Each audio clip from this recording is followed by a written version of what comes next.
tardes, ¿cómo están?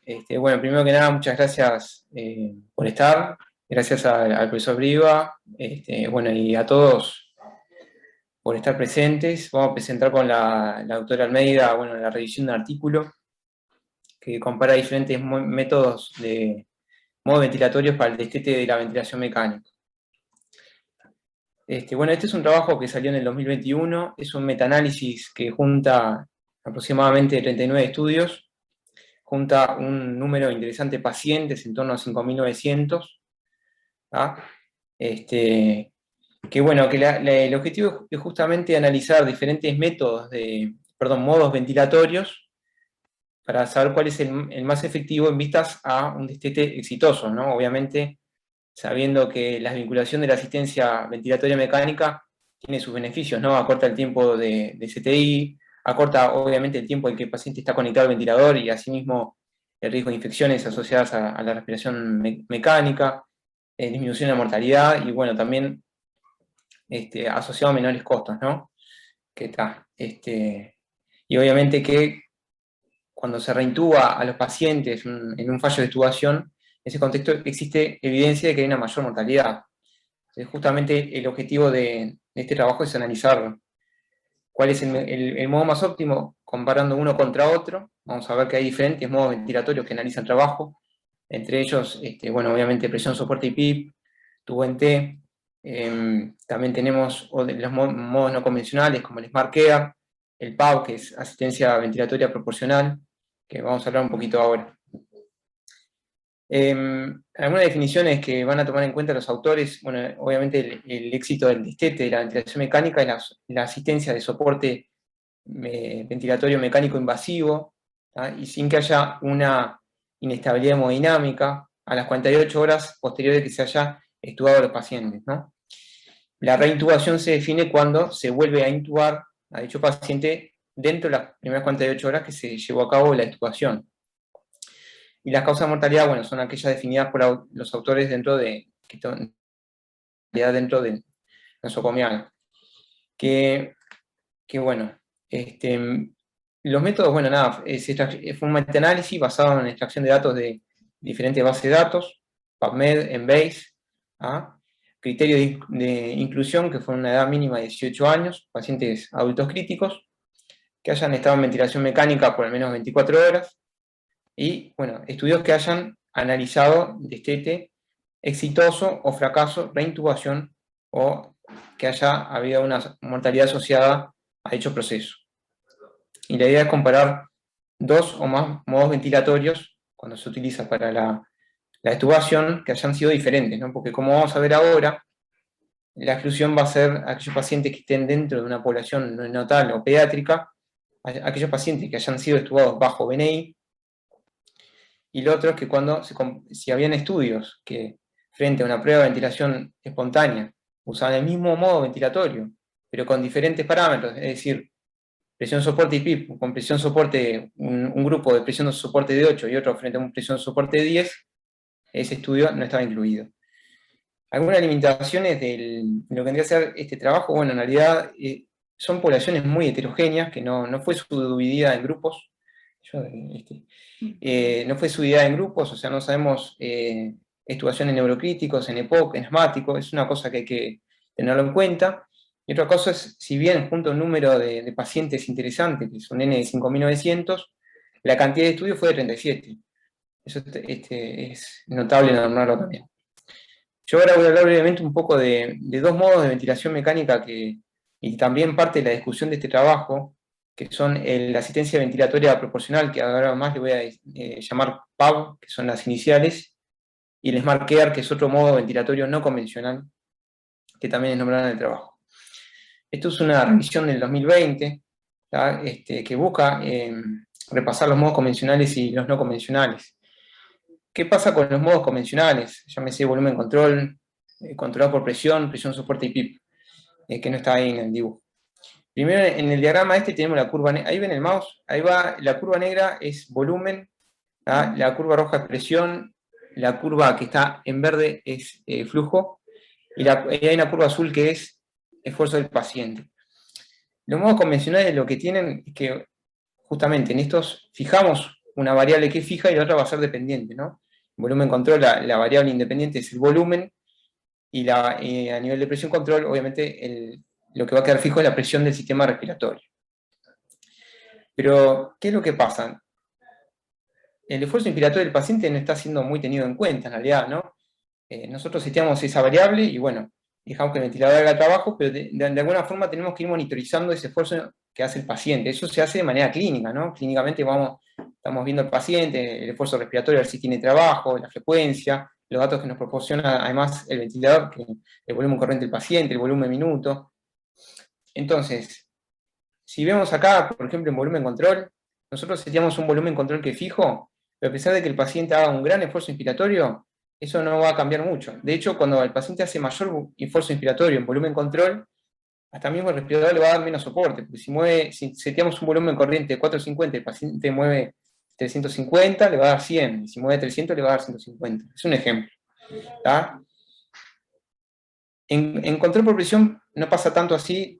En realidad, cuando el paciente tiene un mayor esfuerzo respiratorio, va a poder mover mayor volumen corriente, pero hasta un límite de presión prefijado, ¿no? Y el soporte que le va a dar el ventilador va a ser fijo. En alguna manera pasa también con presión soporte y PIP, ¿no? Se le da una presión soporte que es fija durante todos los ciclos respiratorios, y bueno, el paciente, si bien tiene un volumen corriente variable, el soporte siempre va a ser fijo. En respuesta a esto nacen los modos ventilatorios no convencionales, ¿no? Acá voy a mostrar lo que es el PAV, que es asistencia ventilatoria proporcional, lo que son sistemas que trabajan en lo que se llama un servomecanismo, es un feedback cerrado. Es decir, que constantemente hay una monitorización por parte del ventilador acerca de diferentes variables del paciente, y asimismo el respirador mismo va a detectar eso y va a generar una respuesta acorde. En este caso, presión soporte.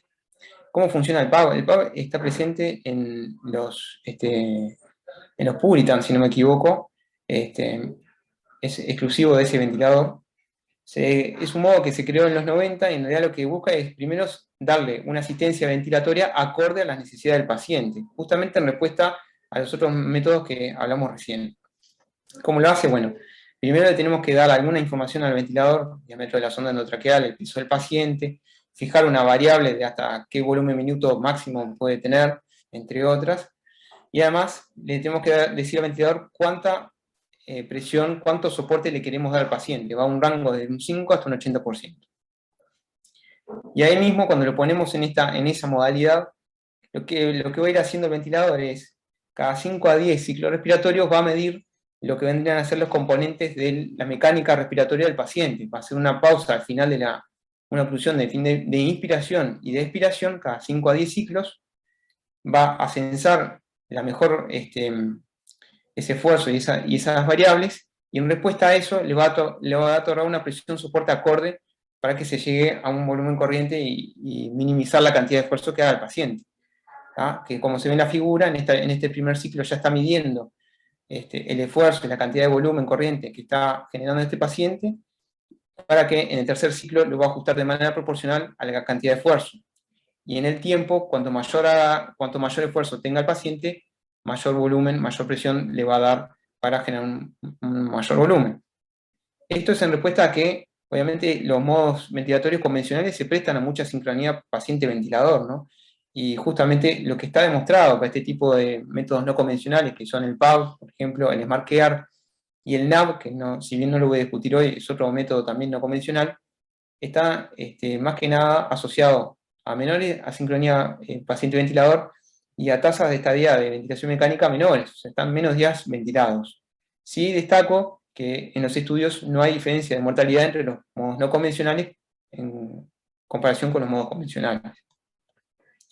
Esta es una pequeña figura que saqué de este trabajo, en realidad. Como ves, en los modos, por ejemplo, volumen corriente asegurado, en el eje de las X tenemos el esfuerzo del paciente y en el eje de las Y el soporte ventilatorio. Vemos que, por ejemplo, en volumen corriente, cuanto mayor esfuerzo tenga el paciente, menos soporte respiratorio le va a dar el ventilador, lo que le decía yo recién en el ejemplo. Mientras que en el modo presión controlada por presión y presión soporte, siempre va a ser fijo el tipo de soporte que le va a dar el ventilador. Y esto obviamente puede dar lugar a muchas asincronías, que eso no es deseable, y tampoco en el contexto de que cuando uno quiere desvincular a un paciente, ¿no? Y justamente estos modos, el PAV y el NAVA que están acá, lo que buscan es mayor esfuerzo del paciente, darle un mayor soporte, ¿no? Justamente en vistas a eso, que sea algo más fisiológico, ¿no? Este es el Smart Care, que es otro modo ventilatorio que se menciona en el trabajo. En realidad este es de los Drager, de los ventiladores Drager también. Es otro modo ventilatorio basado en servomecanismo, un feedback cerrado. ¿Qué es lo que hace este modo? Básicamente, a diferencia del otro, cuando se lo pone en un modo, en esta modalidad al paciente, él mismo, el ventilador, va a empezar a dirigir la prueba de ventilación espontánea, ¿tá?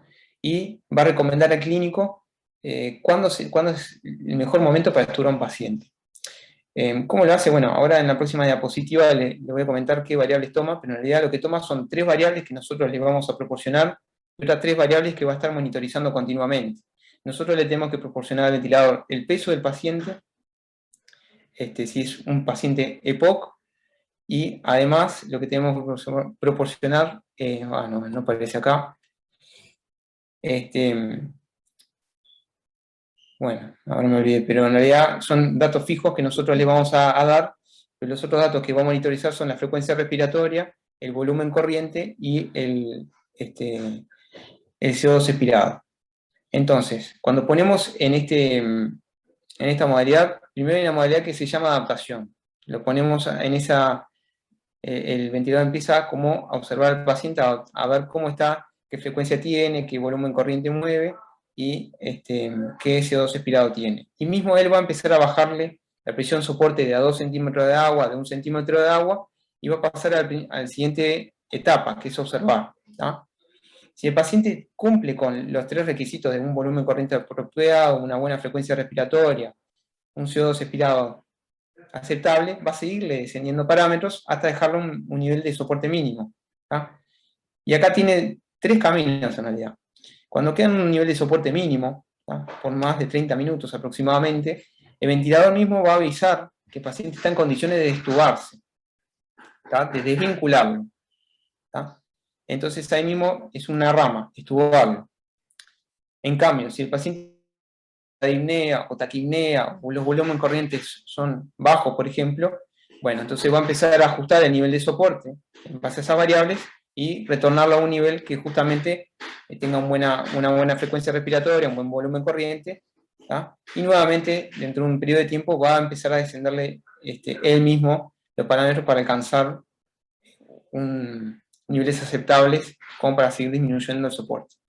Si no se procede a destubar, es decir, no tuvo inestabilidades, pero no se desvinculó, lo vamos a mantener en soporte mínimo, ¿tá?, por un tiempo determinado hasta que se logre desvincular. En sí, estos modos lo que tienen es generar un cambio de paradigma a la hora de vincular a un paciente. Ellos mismos hacen todo prácticamente. Detectan el nivel de esfuerzo que tienen, lo ajustan de acuerdo a eso, y prácticamente ellos solos van a generar todo este proceso, ¿no? Y esto es lo que el trabajo trata de explorar, estos nuevos modos, y también implicarían un cambio de paradigma. O sea, ya no es tanto el clínico que está siempre yendo constantemente a revisar al paciente, sino que además lo va a hacer solo un ventilador. Y bueno, eso también es importante como para discusión. Bueno, ahora vamos a hablar un poco de los resultados. Bueno, recordando, ellos, un momento que voy a cambiarla. De la pantalla, sí. Ellos en realidad reclutan 1.763 estudios en este metaanálisis, pero luego con los criterios de exclusión, ellos terminan ingresando 39 estudios. De esos 39 estudios, en realidad para cada objetivo, ellos encuentran determinada cantidad de estudios que se asocian con ese objetivo, como en este caso que dijimos que era el éxito en el destete, la proporción de reintubación y la mortalidad. Esos estudios incluyeron muestras de pacientes que iban de 23 a 1.153 pacientes, un 62% refieren que eran hombres, con una edad promedio de 62 años, y un tiempo promedio de ventilación mecánica previa a la selección para el estudio de 5,4 días, y un Apache 2 promedio de 19,8.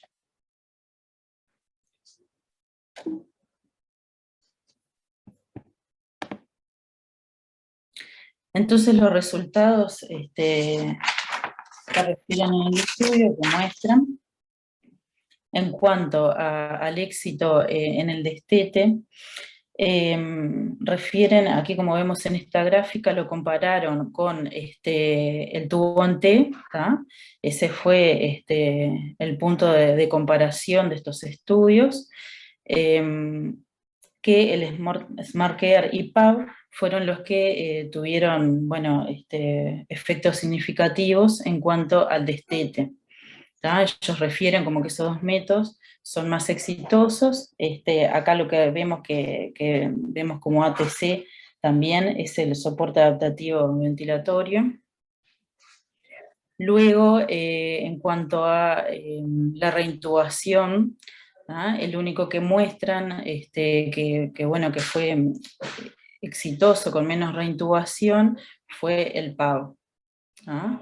Vemos, digo, que no interfiere en la línea del tubo T.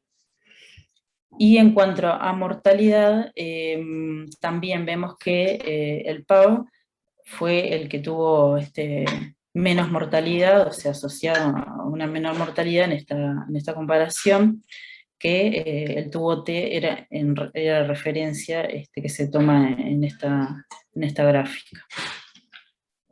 También muestran en este estudio, bueno, la cantidad, con esta gráfica radial, la cantidad de estudios que fueron incluidos, y esto es una forma, bueno, gráfica, valga la redundancia, de verlo.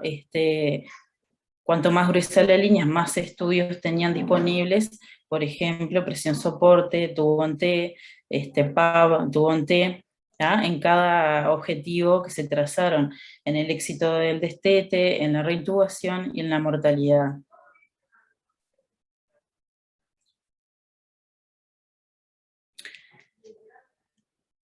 Y bueno, y el P-score que veíamos en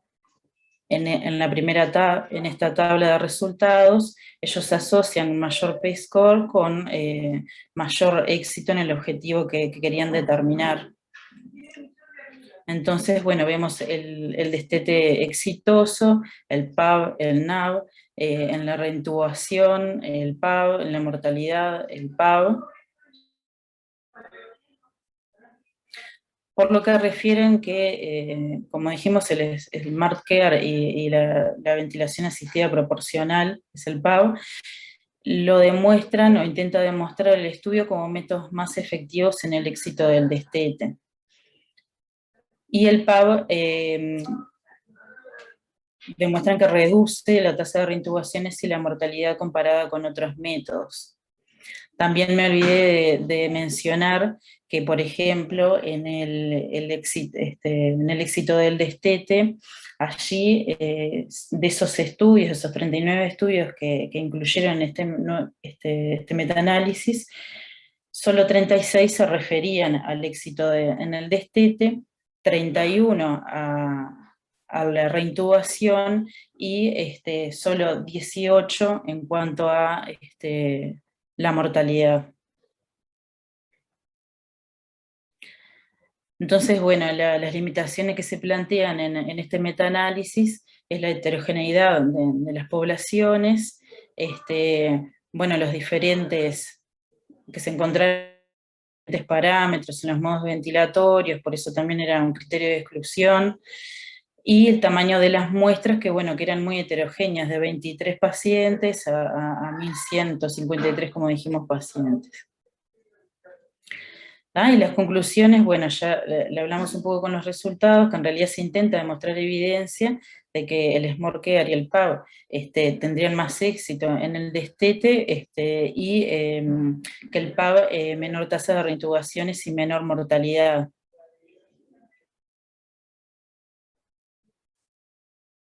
Bueno, en el estudio, en realidad, para la discusión, que bueno, que no se aclaran los diferentes tipos de fallos de tubación, diferentes etiologías, que fue excluido del estudio porque no tenían estudios significativos para el NAV, y que bueno, que de esos 1700, su N fue un 39, y Y bueno, que también otro punto de discusión es lo que nombraba mi compañero, que todos estos métodos tienen un sistema cerrado, ¿no? Que lo va dirigiendo el sistema y no el clínico que está asistiendo al paciente.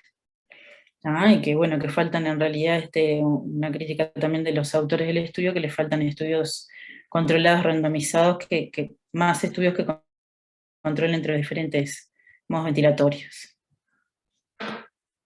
Gracias. Gracias, Gaby. Vas a poner la imagen del gráfico donde están los odds ratio y el gráfico de red. Ahí va. Porque me parece que, para darle un poco de continuidad a lo que veníamos discutiendo de las guías, yo quería resaltarles algunas cosas al resto de los compañeros y colegas que no habían podido leer el artículo previamente. A mí me interesaba que prestaran atención en la figura A de este diagrama de odds ratio, que, como decía Gabriela, el tubo en T es tomado como la referencia histórica del proceso de desvinculación, ¿sí?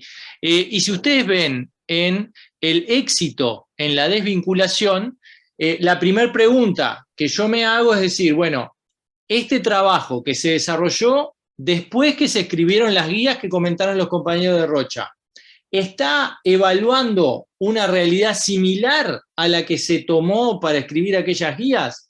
Bueno, si yo miro el éxito en la desvinculación, tengo que decir que la evidencia acumulada desaconseja el IMB sincronizado como método para desvincular, porque según los estudios algunos tienen peores resultados que el tubo en T, que los mecanismos que utilizan presión de soporte inspiratorio tienen un mejor desempeño, están hacia la derecha de la línea vertical que marca el 1, ¿verdad? Entonces, en esa primera parte, yo tendría que concluir que, bueno, más allá de las limitaciones en la selección de estudios y pacientes, este trabajo está reflejando algo que va alineado con lo que planteaban las guías anteriores.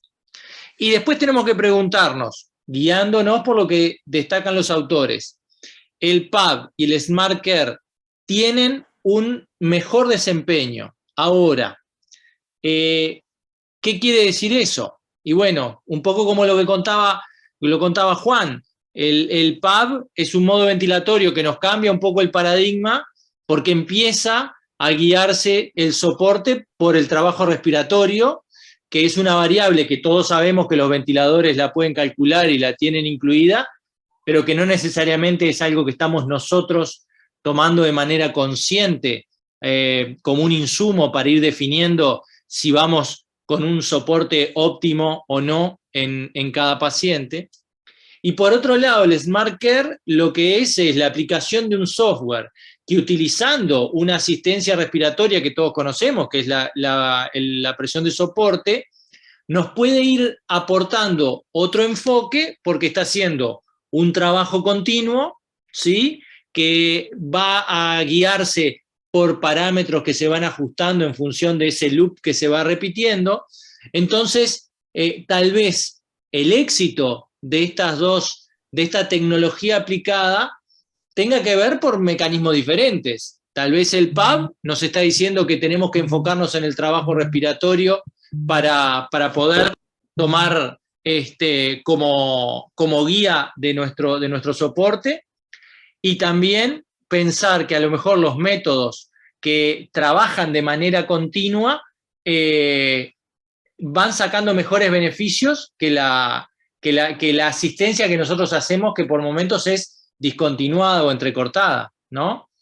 Y finalmente, si miramos el cuadro de la derecha, el diagrama de red, un poco lo que explicaba Gabriela, tenemos que filtrar estos resultados porque la evidencia va surgiendo, como ustedes ven, de un grupo de estudios que estudian mucho el PAB, estudian mucho la presión soporte, pero no necesariamente estudian con el mismo peso todas las combinaciones y todas las variantes. Entonces, siempre hay un sesgo en la cantidad de datos que utilizamos y en el perfil de los datos que tomamos para poder sacar las conclusiones. No sé si Pedro o Martín o Rodrigo quieren hacer algún comentario sobre qué les parece que nos puede estar aportando esta tecnología para el futuro de la desvinculación. Hola Arturo, ¿me escuchás? ¿Te escucho? Sí, en realidad acá en el manejo de los modos no convencionales, el que tengo más conocido es el PAB, que lo he utilizado algunas veces. La limitante que tienen estos modos no convencionales o estos sistemas como el SmartCare y demás, es que están todavía solamente disponibles en un determinado tipo de ventilador. O sea que para aplicarlos, para protocolizarlos, un proceso de destete en esos modos ventilatorios o con esos sistemas de desvinculación, ya es un poco más complejo porque deberías tener todos los ventiladores de la misma marca. En cuanto al PAB, me parece que es un modo ventilatorio que es muy bueno, que se ajusta muy bien al paciente, que el paciente se adapta fácilmente a este sistema y que uno lo puede ir ajustando de acuerdo a las necesidades de él y con un mínimo índice de asincronía, ¿no? Cuando lo he utilizado, la verdad, el paciente se siente mucho más confortable en PAB que en soporte PIP en una valoración subjetiva. Pero bueno, creo que en un futuro, cuando estos modos no convencionales, si bien todavía no han demostrado mucha evidencia, cuando empiecen a expandirse un poco más, habrá que hincarle más el diente y empezar a utilizarlo más habitualmente, porque en realidad los pacientes no ventilan siempre con el mismo nivel de presión, y el esfuerzo va variando a lo largo de la evolución del paciente, y estos modos se van ajustando automáticamente mediante algoritmos y facilitan un poco más el manejo de los pacientes, y creo que toda la evolución de la ventilación espontánea va para ese lado en estos años. No sé si Pedro tiene algo para decir ahí. ¿Sabes que tengo a Martín que levantó la mano antes?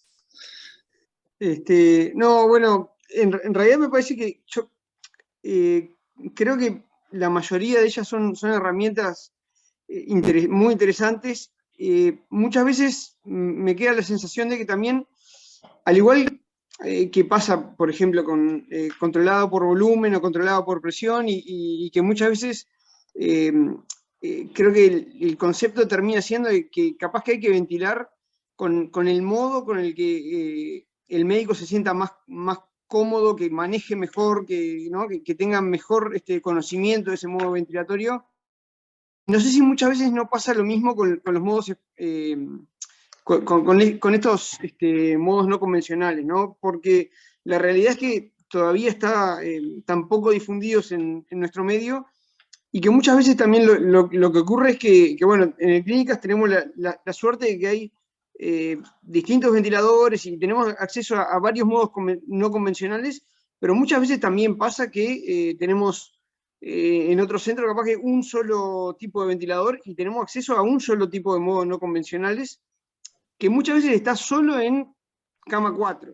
¿Ah? Y la realidad es que a veces terminamos optando por esos modos en los pacientes con desvinculación más dificultosa, en los que ya fracasamos con otros métodos con los que estamos más familiarizados, y bueno, y creo que todavía eso es algo en lo que estos modos no han entrado, por lo menos en nuestro medio, ¿no? Como que no es una herramienta que estemos acostumbrados a utilizar en la mayoría de los pacientes, sino que suele ser una herramienta que usamos cuando ya fuimos agotando las otras opciones, ¿no? Creo que es un poco parecido a lo que pasaba antes con el decúbito prono, ¿no? Cuando decidíamos pronar a los pacientes era porque todo lo demás ya había fracasado, y bueno, hoy sabemos que eso probablemente era un enfoque equivocado, y que el prono precoz da mejores resultados. Bueno, capaz que acá también nos está pasando un poco lo mismo, y en la medida que vayamos estando más familiarizados con estos modos no convencionales, tengo la impresión de que podemos llegar a sacarle mayores beneficios. Sin duda, Martín. Estamos limitados también por la disponibilidad de equipos, y en definitiva cada equipo, cada UCI debe ir armando su cultura de trabajo utilizando las herramientas que tiene, ¿no? Y que todos se formen de una manera de trabajar allí que se adapte a los recursos que tengan, sin duda. Pedro. Artur, sí, comparto lo que se viene hablando. Voy a dar una visión ahí de 3 puntos. Obviamente que comparto lo que dicen Martín y Rodrigo, trabajamos juntos, bueno, trabajo contigo también, Arturo, o sea que más o menos pensamos parecido. Pero hay 3 puntos que me parece que son interesantes para comentar, por lo menos. Que la inteligencia artificial, que el futuro de la ventilación viene por este lado, a mí no me cabe duda. Porque algoritmos y aplicar inteligencia artificial a los respiradores para que hagan parte de la tarea asistencial en los pacientes, sin duda que va a ser mejor para el paciente en la medida que el recurso humano y la disponibilidad de recurso humano está cada vez más acotada, sobre todo para países como el nuestro, o para países como Latinoamérica, África, capaz que no tanto como Europa y Estados Unidos. De hecho, algunos trabajos de SmartCare, que es un algoritmo protocolizado para hacer destete, que hace muchísimos cambios en los niveles de presión de soporte, de acuerdo a cómo va evolucionando clínicamente el enfermo, no demostraron demasiado beneficio en Australia, que tienen una nurse por cama y tienen un terapista respiratorio cada 3 camas, y sí mostró algún beneficio en países sudamericanos, como en Colombia, si mal no recuerdo algún estudio que leí. Entonces, es obvio que automatizar parte del proceso asistencial va a tener beneficios, y no es lo mismo una NER por cama, un terapista respiratorio. Miren que los médicos somos iguales en casi todos los países, no están encima del respirador haciendo cosas. Lo que pasa es que hay países que el médico está acompañado de un terapista respiratorio, y él es el que está haciendo las cosas que el médico no hace. Y el SmartCare hace esa tarea, y obviamente ajusta, y eventualmente tendría que ser mejor. Pero además estamos viendo todos los días inteligencia artificial en base a millones de datos que se le dan, y como los sistemas estos de Amazon y de Apple, que aprenden de lo que escuchan, los respiradores también son capaces de aprender de información que les llega a través de curvas, etcétera, de cientos de miles de enfermos, y en un futuro van a poder tomar decisiones. Eso es un primer concepto. Un segundo concepto: cada vez que leemos o vemos estudios donde se analizan SmartCare, PAV, NAVA, etcétera, hay una presión enorme de la industria. Cuando vemos tubo en T, presión de soporte, ahí no hay presión de la industria, pero cuando vemos estos modos que hacen un diferencial para un equipo de ventilación mecánica, la industria genera una presión enorme, porque si hay un beneficio, los equipos se van a empezar a vender, y hay un elemento comercial, sesgo. Entonces hay que analizarlos un poco con más detalle, los estudios que analizan estos modos ventilatorios. Eso como recomendación. Que el PAP es un buen método para ventilar a los pacientes, no me cabe duda. Él tiene un efecto ya demostrado, como lo dijo Rodrigo, en las asincronías de los enfermos, y las asincronías de los enfermos tienen un efecto marcado en la mortalidad de los enfermos, que también está demostrado por varios grupos de investigadores en el mundo. Entonces, cuando analiza PAP para mejorar mortalidad, capaz que no tiene que ver con el destete, y sí tiene que ver con la disminución de las asincronías, menos breakstacking, menos doble ciclado, menos injuria por el ventilador, y capaz que la mortalidad viene porque el enfermo se adapta mucho mejor y no hay asincronía, sino tanto por el tema de la discontinuación. Entonces, a veces las cosas se mezclan, y la gráfica A y la B pueden tener un significado diferente porque vienen por lados diferentes. En el análisis no está expresado así, y uno se puede confundir. A mí me parece que SmartCare es mejor que PAV para detectar, porque está hecho para eso. Es un protocolo de destete metido dentro de una máquina. En cambio, el PAV es un modo ventilatorio, es una cosa diferente. Ajusta de acuerdo al esfuerzo, casi anula, el NAVA anula más que el PAV, pero los dos son los que menores incidencias de descargas de asincronías tienen, y ya se sabe que cuanto más asincronía, más mortalidad; cuanto menos asincronía, menos mortalidad. Entonces, probablemente parte de eso se deba a que mejora las asincronías del enfermo, y parte de la mortalidad tenga un mecanismo diferente al proceso de destete. Nada más, Arturo, me parece que aclarar esos conceptos. Me parece que en el futuro la inteligencia artificial va a estar metida dentro de los respiradores, es inevitable, y en los países donde la asistencia depende a veces del esfuerzo del recurso humano escaso, todo lo que vivimos todos los días, me parece que nos va a ser de mucha utilidad. Gracias, Pedro. Sí, por eso yo hacía ese comentario, que si bien el artículo me generaliza y me dice que las dos estrategias son mejores, que son más exitosas para el winning, una cosa era cambiar el paradigma de cómo guiamos el soporte respiratorio, en vez de hacerlo por la frecuencia respiratoria y el confort del paciente, hacerlo por el trabajo, y otra cosa distinta era aprovechar esos baches asistenciales que vamos teniendo nosotros con un sistema que continuamente está trabajando persiguiendo objetivos. Y de vuelta a lo que habíamos hablado de la prueba de ventilación espontánea, esa generación incontenible de datos, tenemos necesariamente que procesarlas y probablemente tengan que ser los sistemas inteligentes los que nos vayan digiriendo la información para facilitar la toma de decisiones, porque si no, el exceso de datos también va a hacer que nos saturemos y nos confundamos y no tomemos las decisiones adecuadas. Por eso me parecía que era una buena cosa ir combinando lo que es el avance progresivo de las guías, que tienen que marcarnos de alguna manera un piso de estándar de asistencia, e ir viendo un poco como chispazos hacia dónde podemos estar viendo en el futuro el soporte ventilatorio y la desvinculación de los ventiladores. Bueno, nos hemos extendido un poquito más de lo pensado en esta oportunidad. También es cierto que arrancamos con algunas dificultades, pero bueno, les agradezco muchísimo a todos la participación, especialmente a los residentes, a Gabriela, a Juan, a Federico, a Coris, a todos ustedes por participar. Y bueno, ya empezamos a coordinar las próximas 2 actividades, que esperemos que sea la próxima virtual y la final presencial para el redondeo y el trabajo final de este programa que armamos para este año. Así que bueno, muchas gracias a todos. Gracias. Gracias. Abrazo.